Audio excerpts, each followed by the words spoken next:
Hey guys, and welcome to the Energy from Fuels um, very quick revision video. So this is a really small topic, so I don't expect this video to be very long. There's not that much that you need to know from Energy from Fuels. The main thing is the calculation, okay? And chances are you will get one of these calculations in your final exam. So let's go through it. So remember that a reaction that releases heat energy is exothermic, so gives out energy into the atmosphere, and the reaction that takes in heat energy is endothermic. It sucks in heat from the surroundings. Okay. Remember that endothermic gets colder. I know it gets confusing, like it takes in heat, so you would expect it to get hotter, but however, it takes in that heat energy and uses it to do the reaction. So it's not actually keeping that heat energy, it's using that energy, which is why it gets colder. Okay, equations represent complete combustion. So remember, complete combustion is when the full molecule is burned in a plentiful supply of oxygen. That means that all the product can get cleanly burned. So this is for the complete combustion of methane, CH4.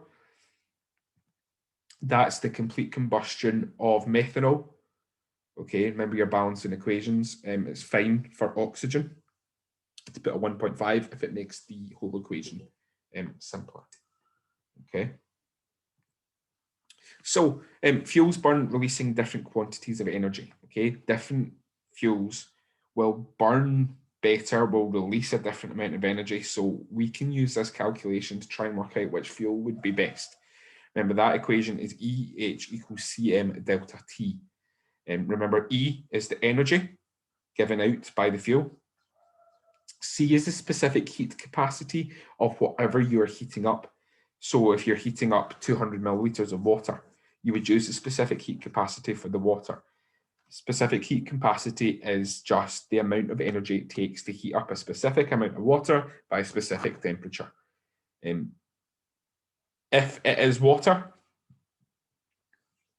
that value will be in your data booklet.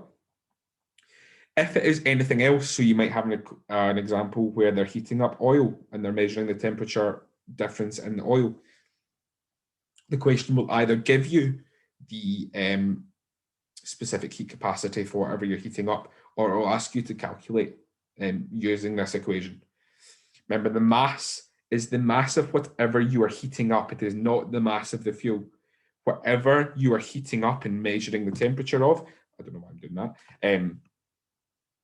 that is the thing that you are going to put in for M, and it has to be in kilograms because C is measured in kilojoules per kilogram per degree Celsius.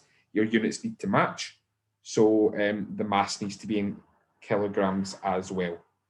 And delta T just is the change in temperature. Okay, so you've got a wee example calculation just there. Temperature of 100 centimeters cubed of water by 10.5 degrees Celsius. They have changed 100 centimeters cubed.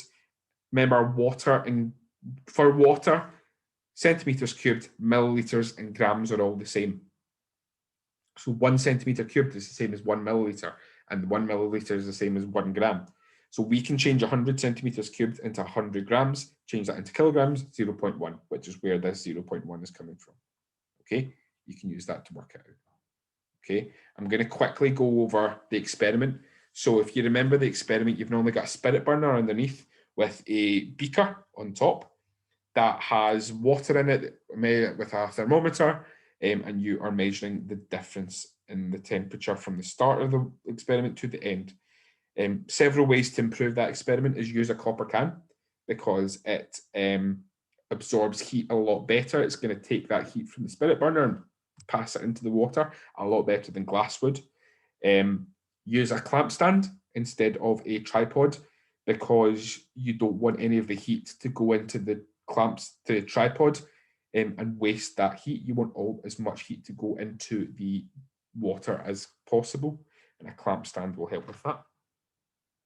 You could use a draft shield to ensure there is no heat loss to the environment and there's no drafts getting in to take that heat away.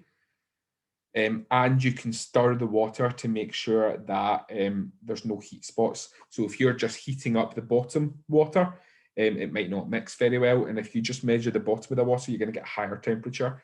You want the average temperature of the water, so stir it to make sure that the water gets mixed up and the temperature evens out. Okay. That is everything from Energy from Fuels. Nice wee short one. Feel free to go complete the mind map for this topic.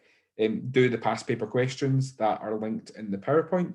And then the chances are you'll finish that pretty quickly. So feel free to go back, choose another topic, and yeah, do this process all over again. I shall see you all later. Thank you for watching. See you later. Bye.